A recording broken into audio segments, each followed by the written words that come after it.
నమస్తే.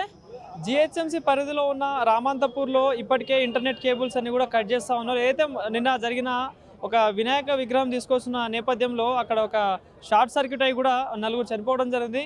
So cable వల్లనే ఇదంతా జరుగుతూ ఉందని కూడా రాష్ట్ర ప్రభుత్వం తక్షణమే ఒక నిర్ణయం తీసుకొని కేబుల్ అని కట్ చేస్తూ ఉంది. సో ఈ నేపథ్యంలోనే కేబుల్ ఆపరేటర్ సంబంధించిన వాళ్ళందరూ కూడా ఈరోజు భారీ ఎత్తున ధర్నాకైతే దిగారు. సో ముమ్మాటికి కేబుల్ అనేటి హానికరం కాదంటూ కూడా వాళ్ళ నినాదం. సో మాట్లాడదాం అన్న, ఏం చెప్పదలుచుకున్నాడు? ఇప్పుడు కేబుల్ అన్ని కట్ చేస్తా ఉన్నారు మొన్న జరిగిన ఇన్సిడెంట్ తోటి. ఇన్స్టెంట్ కరెంటు సంస్థ కరెక్ట్గా లేదు. వాళ్ళ వైర్లు కరెక్ట్గా పెట్టుకోండి. ఎక్కడొస్తే ఎక్కడ కరెంటు వైర్లు షార్ట్ తగలడం కామన్. అది వాళ్ళ సంస్థ వస్తువు వచ్చి రోడ్ల మీద చూడమనండి. వాళ్ళ వైర్లు ఒక్కటి సరిగా ఉండవు. చెట్లు చూడండి పాతుకపోతున్నాయి, అల్లుకపోతున్నాయి. అది వచ్చి వాళ్ళకి ఫస్ట్ చేయమనండి. అది వాళ్ళు ఏది చేయరు. ఏమనంటే కేబుల్ వైర్కు షార్ట్ వస్తుందండి. ప్లాస్టిక్ వైర్కి మీరు మాట్లాడుతున్న ఈ మైక్ వైర్కి షార్ట్ వస్తుందా? అది అంతే. కేబుల్ ఆప్టికల్స్కి ఏమొస్తుందండి? Fibre cable. అది కరెంట్ వస్తుంది. కేబుల్ వల్ల కరెంట్ వస్తుంది. అది తప్పు. గవర్నమెంట్ కూడా డిసిషన్ తీసుకొని వైర్లు కట్ చేయడం అది కూడా తప్పు. ఇక్కడ ఎంతోమంది ఉపాధి కోల్పోతాము. మేమందరం బజార్లో పడతాము. మా బతికేమైతే చెప్పండి. కొంతమంది అధికారులు కూడా చెప్తా ఉన్నారు ఏంటంటే కేబుల్ వల్లనే ఇదంతా జరిగిందని చెప్పేసి అంటా ఉన్నారు. నిజమే అంటారు? అది కేబుల్ దాని వల్ల కరెంటు రాంగ్. అది కేబుల్ వైర్తో కరెంటు రానే రాదు. అలా వస్తే మేము ఇళ్ళల్లో పోయి కనెక్షన్ ఇస్తాము. వాళ్ళు రోడ్ ఆపరేటింగ్ చేసుకుంటారు. కరెంటు కేబుల్ వైర్ ముట్టుకుంటారు. వాళ్ళకి ఎందుకు రాదు షార్ట్? కొన్ని లక్షల మందికి ఉన్నాయి మీ కనెక్షన్స్. వాళ్ళకి లేని కరెంటు అదే బండి రథంకి తాకిందంటే కాదు. అది కరెంటు వైర్ కరెక్ట్గా లేక అయింది. అది కరెంటు వాళ్ళదే ప్రాబ్లం. అది కరెంటు వాళ్ళని సరిగా చూసుకోమనాలి. రోడ్ల మీద వర్షాలు పడ్డప్పుడు చెట్లు అల్లుకపోతాయి అన్నీ. వాళ్ళు వచ్చి చూడమనండి. మీ వస్తే ఒక్కొక్క రోడ్డుకి ఎన్ని వైర్లు ఉంటాయి, ఆ వైర్లకు ఎన్ని తీగలు చుట్టుకుంటాయి చెట్లు అవి. వాళ్ళు అవి క్లియర్ చేస్తే కరెంట్ షాట్ రాదు. అది ఎక్కడో ఫెయిల్ అవుతుంది. అది ఫెయిల్ అయినా కూడా కనబడదు. అన్ని అల్లేస్తాయి వైర్లు. అది వచ్చి తగిలినప్పుడు కరెంట్ వల్ల అయితే కేబుల్ వైర్ వల్ల ఏమి నష్టాలు కావు. ఏ కరెంటు రాదు. ఇప్పుడు ఈ కేబుల్ కటింగ్ కావచ్చు, చాలా సార్లు వర్షాకాలం అనేది ప్రతి సంవత్సరం వస్తూనే ఉంటుంది. ఇట్లాంటి ఇన్సిడెంట్ జరుగుతూనే ఉంటుంది. ఎప్పుడైనా కటింగ్ జరిగిందా? ఇప్పుడు గత ప్రభుత్వంలో కావచ్చు, ఇప్పుడు గత ప్రభుత్వాలు ఉన్నప్పుడు ఎప్పుడూ చేయలేదు. వైర్లు కట్టుకోమని చెప్పారు వాళ్ళు. కేబుల్ వైర్లు సపరేట్ కట్టుకోమని చెప్పారు వాళ్ళు, కానీ ఎప్పుడు వైర్లు కట్ చేయలే. గత ప్రభుత్వాల్లో కేసీఆర్ గారు ఉన్నప్పుడు, తెలంగాణ ప్రభుత్వం ఉన్నప్పుడు ఎవరు కూడా కట్ చేసుకోమని లేదు. ఈ కాంగ్రెస్ ప్రభుత్వం వచ్చేసి అందరి కేబుల్ ఆపరేటర్లు పొట్ట మీద కొడతా అంటున్నారు. పెద్ద పెద్ద సంస్థల్లో వాళ్ళు ఆర్డర్లు ఇస్తున్నారు. ఈ పెద్ద పెద్ద నెట్వర్క్లు వస్తే మాత్రం ఈ చిన్న ఆపరేటర్లు కొట్టేయాలనే చూస్తున్నారు వాళ్ళు. అందరు కొన్ని లక్షల మంది రోడ్ల మీద పడతాం. మా పొట్ట మీద కొడితే ప్రభుత్వానికి ఏమొస్తుంది చెప్పండి? పెద్ద కార్పొరేట్ కంపెనీలో పెట్టడం కోసమే ఇదంతా జరుగుతుంది అనుకుంటున్నాను. 100% కార్పొరేట్ ఆపరేట్ వాళ్ళకి ఇవ్వడానికే వీళ్ళు చేసేది ఇదంతా. చిన్న చిన్న వాళ్ళని చితకా వాళ్ళని తీసేస్తే పెద్ద పెద్ద సంస్థలు వస్తాయి.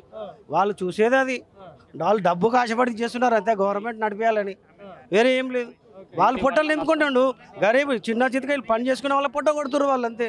దీని వల్ల నష్టం అందరికన్నా. ఇప్పుడు నీకు నాకనే కాదు. 30 సంవత్సరాల నుండి ఉన్నామా? ఎప్పుడైనా ఎవరైనా చనిపోయిన విన్నరా? మా వర్కర్స్ కానీ ఎప్పుడైనా చనిపోయినప్పుడు ఎవరైనా విన్నరా? 30 సంవత్సరాలు ఇప్పుడు ఎందుకు వస్తుంది?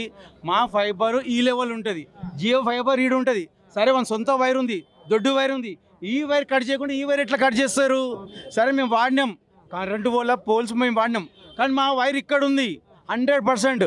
మా వైర్ ఈడుంది, మా వైర్ కట్ చేసినారు, కింద ఉన్న వైర్ కట్ చేయలేదు. అంటే పైన ఉన్న వైర్తో ప్రాబ్లం వస్తుంది, అంటే కింద ఉన్న వైర్తో ప్రాబ్లం. ఒక్కటే సార్ మోనోపాలి కాబోతుంది. కస్టమర్ వినియోగదారునికి 1000 రూపాయలు కాబోతుంది. మీరు 100% గుర్తుపెట్టుకోండి.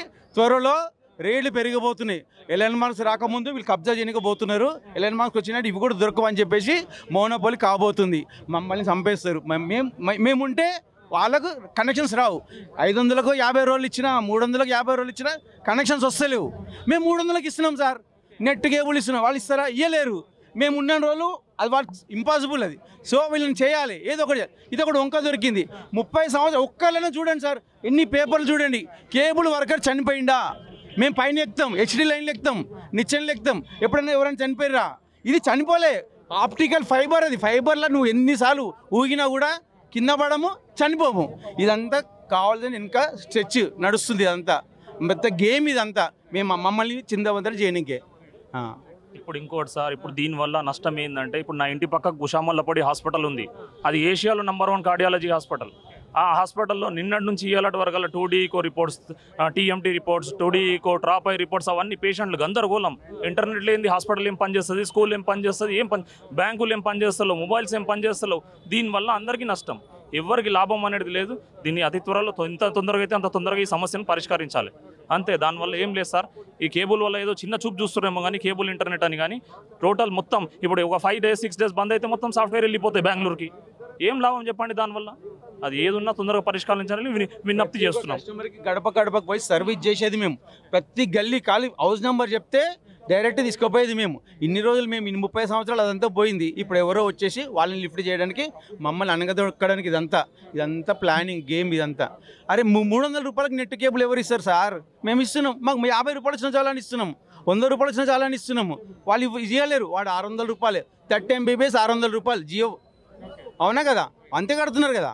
మళ్ళీ ఇప్పుడు త్వరలో మీకు 1000 రూపాయలు చేయబోతాడు. మేము పోయినాక ఇప్పుడు మీకు సిమ్లలో ఏమున్నాయి? ఎయిర్టెల్ ఒకటి ఉంది, జియో ఒకటి ఉంది. వోడాఫోన్ ఎక్కడ పోయింది? డొకోమో ఎక్కడ పోయింది? ఇంకా చాలా ఉంది. ఎయిర్సెల్ ఎక్కడ పోయింది? పోయినాయి. మేము కూడా పోతాం. మేము పోయినాక వినియోగదారులు మీకు సంతోషమైన వార్త ఏంటంటే మీకు త్వరలో రేట్ పెరగబోతుంది. మేముంటే మీరు ఏమైనా రేట్లు తగ్గుతాయి. మేము చిన్న పాలు ఇంట్లో పాల డబ్బా లేకపోతే కూడా మేము ఆలోచిస్తాం. ఇంకా 100 రూపాయలు తక్కువ తీసుకుంటాం. వాళ్ళు తీసుకోరు. నువ్వే తీరేటి ఉండదు. ఎవరికైనా ఒకటే బాధ ఉంటుంది. అవునా కదా? మేము చూసుకుంటాం. అరే పోనీ బై కస్టమర్ ఈయన లేకుండా నెక్స్ట్ మంత్ అన్నా తీసుకుంటాం. అది లేదు. కంపల్సరీ ఎవరైనా సరే బాధుడి కోసం. ఎందుకంటే ఇదంతా కోట్ల బిజినెస్. ఇది కొన్ని కోట్ల బిజినెస్. ఇదంతా గేమ్. ఇదంతా 100%.